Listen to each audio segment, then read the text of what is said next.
So hey guys, welcome back to my channel. तो दोस्तों, जैसा कि हमने मार्शल मास्टर के पिछले एपिसोड में देखा था कि एंशिएंट यू रेल्म में पहुंचने के बाद मास्टर सभी को यहाँ पर स्पेस क्रिस्टल और स्पेस मैजिक के बारे में बता रहे थे, जो कि बहुत ही ज्यादा पावरफुल हैं। वो बताते हैं कि यहाँ पर अगर तुम्हें एक भी मैजिक क्रिस्टल मिल गया तो उसकी मदद से तुम यहाँ पर और भी क्रिस्टल्स को ढूंढ पाओगे। सभी लोग ये सुनकर काफी ज्यादा एक्साइटेड हो जाते हैं। और अब आगे दोस्तों, आज के एपिसोड की शुरुआत बिल्कुल उसी जगह से होती है जहां पर हमें दिखाया जाता है कि अब चैन साओ उनकी बातें सुनने के बाद कहने लगता है कि मार्शल आर्ट ट्रेनिंग में कोई भी शॉर्टकट नहीं होता है। किंग वू रेल्म से एम्परर वू रेल्म में ब्रेक थ्रू करने के लिए स्पेस की मिस्ट्रीज और हेवन और अर्थ की इंटीग्रेशन को अच्छी तरह से समझना पड़ता है। अगर स्पेस क्रिस्टल की मदद से तुम यहाँ के ऑरा को अपने बॉडी के अंदर सिर्फ भरते जाओगे तो तुम ऐसा करने से कभी भी इनविंसिबल नहीं बन सकते। हमें हार्ड वर्क करके एक एक स्टेप पार करके कल्टीवेशन के अगले रेल्म में ब्रेक थ्रू करना चाहिए। फिर इसके बाद सभी लोग मास्टर के पीछे जाने लगते हैं। चैन साओ भी उनके साथ साथ जाने लगता है। फिर कुछ दूर जाने के बाद मास्टर सभी को बताते हैं कि ये जगह एंशिएंट यू वर्ल्ड का बाउंड्री है, या कहूँ सेफ जोन है, क्योंकि इससे आगे भी एंशिएंट यू वर्ल्ड का दुनिया फैला हुआ है, मगर वो बहुत ही ज्यादा खतरनाक है, इसलिए आगे जाना बेवकूफी से कम नहीं है। जिसके बाद फिर वो सभी डिसाइपल्स को कहते हैं कि अब तुम सभी लोग इसी जगह पर कोई अच्छी जगह देखकर अपनी कल्टीवेशन शुरू कर दो। और एक बात याद रखना, तुम्हें किसी भी कंडीशन में यहाँ से आगे नहीं जाना है। ये मो बाउंड्री के बारे में सुनकर काफी ज्यादा हैरान हो जाता है। वो मास्टर से पूछता है कि आखिर ऐसा क्यों, जिस पर अब मास्टर बताते हैं कि एंशिएंट यू वर्ल्ड में काफी सारे स्पेस डेब्रिस और क्रैक्स हैं, और अभी जितनी तुम्हारी स्ट्रेंथ और नॉलेज है उससे तुम इन खतरों से बच नहीं सकते। गलती से भी तुम स्पेस डेब्रिस या क्रैक में फंस जाते हो तो फिर तुम्हारा मरना तय है। तुम्हारा मिशन यहाँ आकर स्पेस की मिस्ट्रीज को कॉम्प्रिहेंड करना है, जिसके लिए तुम्हारे पास यहाँ 3 साल का समय है। अपनी कल्टीवेशन लेवल्स को मार्शल एम्परर रेल्म से ब्रेक थ्रू कर लो, ऐसा मौका फिर तुम्हें शायद ही कभी मिलेगा। जिस पर सभी लोग कहते हैं कि जी मास्टर, हम आपकी बात समझ गए। फिर इतना कहने के बाद मास्टर यहाँ से चले जाते हैं। काफी सारे डिसाइपल्स यहाँ पर जगह देखकर कल्टीवेशन करने के लिए बैठ रहे थे। तभी रेड हेयर बॉय और येमो आगे बढ़कर चैन साओ से कहने लगते हैं कि क्यों ना हम तीनों साथ में कल्टीवेशन करें। चैन साओ यहाँ पर आजू बाजू देखता है, फिर थोड़ा सोचने के बाद अपने दोस्तों से कहता है कि क्यों ना हम लोग अलग अलग ट्रेन करें। तुम दोनों यहाँ बैठकर स्पेस की मिस्ट्रीज को ढूंढने की कोशिश करो, मैं जाकर कुछ और ढूंढता हूँ। जिसके लिए वो दोनों चैन साओ को ऑल द बेस्ट कहते हैं। फिर हम देखते हैं कि वो दोनों भी यहीं पास में अपनी कल्टीवेशन करने के लिए बैठ जाते हैं। और वो बंदा जिसका चैन साओ ने शिप में बेइज्जती किया था, वो यहाँ पर येमो और रेड हेयर बॉय को देखकर काफी ज्यादा जेलस फील कर रहा था। वो कहने लगता है कि आखिर ये दोनों यहीं पर कल्टीवेशन करने के लिए क्यों रुक गए, क्या ये लोग अब खुद को हम में से एक समझते हैं।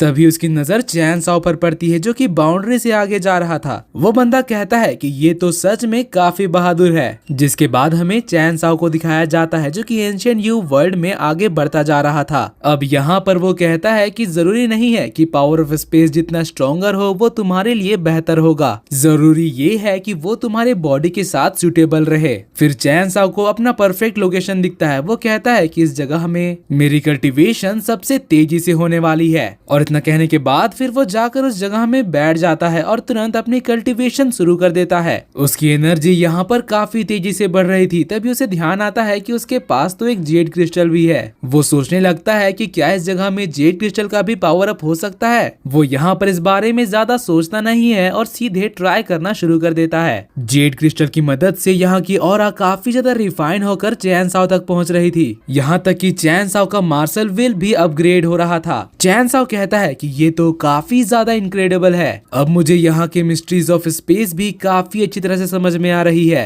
अब यहाँ पर फिर से चैन साओ के मन में ख्याल आता है। वो सोचने लगता है कि क्या ये जेड क्रिस्टल यहाँ का स्पेशियल फोर्स एब्जॉर्ब कर पाएगा। और फिर दोबारा से ज्यादा ना सोचते हुए चैन साओ इसको भी ट्राई करने लगता है। उसका जेड क्रिस्टल यहाँ के स्पेशियल फोर्सेस को काफी अच्छी तरह से एब्जॉर्ब कर रहा था। चैन साओ ये देखकर काफी ज्यादा खुश हो गया था, इसलिए वो अब जेड क्रिस्टल की कैपेसिटी बढ़ाने के लिए उसका डोमेन एक्सपैंड कर देता है, जिससे ये पूरा एंशिएंट यू रेल्म हिलने लगता है। तभी सभी के साथ कल्टीवेशन कर रहे लिन को इस चीज का आभास होता है, इसीलिए वो यहाँ से उठकर एनर्जी के पीछे जाने लगता है। चैन साओ जेड क्रिस्टल की कैपेसिटी बढ़ाने में लगा हुआ था, तभी वो नोटिस करता है कि इस जेड क्रिस्टल को वो अपने लिए एज अ फिल्टर इस्तेमाल कर सकता है। फिर तभी हमें दिखाया जाता है कि लिन ने चैन साओ को ढूंढ लिया था। सबसे पहले यहाँ पर वो एक बैरियर बनाता है, क्योंकि उसका प्लान यहाँ पर चैन साओ को मारना था, और अगर इस दौरान यहाँ पर चैन साओ ने हल्ला किया तो बाकियों को इस बारे में पता चल जाएगा। वो काफी ज्यादा खुश हो रहा था, क्योंकि उसे ऐसा लग रहा था कि उसने अब चैन साओ को पकड़ लिया है। लेकिन चैन साओ को साफ साफ पता था कि लिन उसके पीछे आ रहा है, इसलिए वो अपना जेड क्रिस्टल अंदर रख लेता है। जिसके बाद हमें दिखाया जाता है कि लिन उसके सामने आ जाता है और कहता है कि मैंने ये बिल्कुल भी एक्सपेक्ट नहीं किया था कि तुम पावर ऑफ स्पेस को इतनी जल्दी समझ पाओगे। शायद इसी वजह से तुम इतने ज्यादा घमंडी हो